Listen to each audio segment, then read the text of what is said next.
Disney Classic Storybook Collection. Lady and the Tramp, a trusty babysitter. It was a beautiful evening. Lady and Tramp were dressed up for dinner. It was their anniversary, and Tramp had made reservations at Tony's. He had booked the same table where they had dined on their very first date. "Come on, Pitch," Tramp called. "We're going to be late."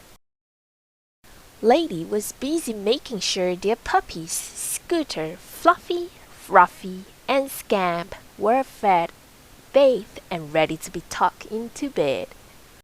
"Now be good for your babysitter," she said. "We will, Mama," the puppies replied. "You too, Scamp," Tramp said, eyeing his son. Just then, a knock sounded at the dog door. "Uncle Trusty!" barked the puppies.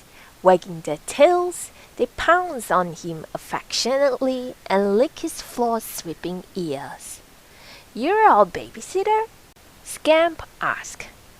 "I am, indeed," Trusty replied. "Don't let him give you any trouble," Tramp said. "Trouble? Why?"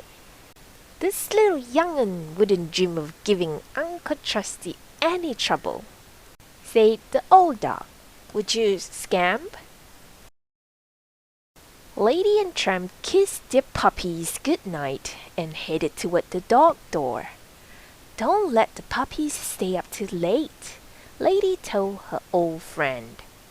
"One bedtime story and then it's straight to bed."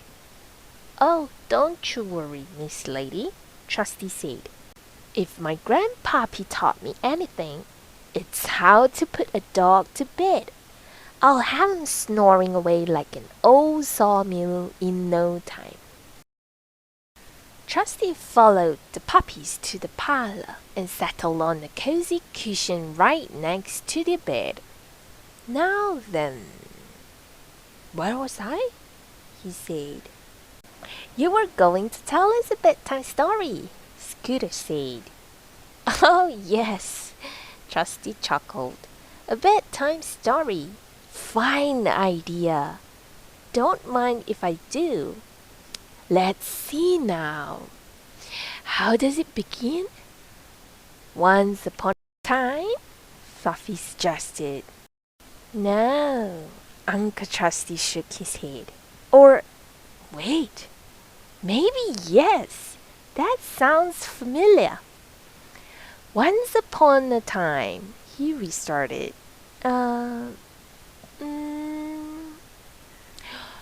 Where was I again?" While Trusty tried to remember his story, Scooter, Fluffy, and Ruffy yawned and closed their eyes. Soon they were fast asleep. Trusty smiled down at the pups. "Well, now, that wasn't so hard," he said. "I don't know why Lady went on so. I do declare, there's nothing to putting pups to bed. Sweet dreams, little young'uns." Trusty leaned over the puppy's basket to give each one a gentle peck. "Wait, one doggone minute," he said as he came to the third and final furry forehead. "Weren't there 4 of you before?" Scamp was gone. "Which way did he go?" Trusty asked, turning around. He turned 2 more times, but Scamp still wasn't there. Trusty put his nose to the floor in search of Scamp's trail. Unfortunately, Trusty's sense of smell had been gone for years, but that had never stopped him before, and it wasn't going to now. Trusty sniffed and sniffed, following his nose straight into the piano. "Oh, excuse me, ma'am," he said. Slowly, Trusty made his way to the kitchen, which looked as if a storm had just blown through it. There were smashed eggs everywhere. Milk bottles lay empty, their contents forming puddles on the floor. Big sacks of flour had been torn apart. "I'll say the pop's been here," Trusty said with a sigh. Scamp wasn't there anymore, but he had left behind a trail of floury paw prints. Trusty followed the prints into the living room. It looked even worse than the kitchen. Jim Deer's newspaper was in tatters, and his slippers were torn to shreds. Darling's knitting had been unraveled. Yarn crisscrossed the room like a giant spider web. "Which way did he go?" Trusty said again. He followed the yarn around and around and around the room, until at last it led him back into the hall and to the doggy door. "Scamp," Trusty called, eyeing the holes dug all over the yard. "Scamp, you come on back in here. You hear me? Listen to Uncle Trusty now." But if Scamp heard Trusty, he wasn't letting on. Trusty was about to call Scamp again when he noticed a hole at the base of the wooden fence. His old heart began to thump loudly. Trusty hurried over to the fence as fast as his stiff old legs would allow. "Doggone it! The pop's gone and flown the coop," he moaned. What was he going to do? Trusty poked his head through the hole and then quickly pulled it back. He had seen Lady and Tramp strolling down the street toward home. Poor Trusty! His beloved lady had left her dear little puppies in his care and protection, and he had let her son run away. Trusty plodded back into the house and sat by the doggy door to meet the couple and break the bad news to them.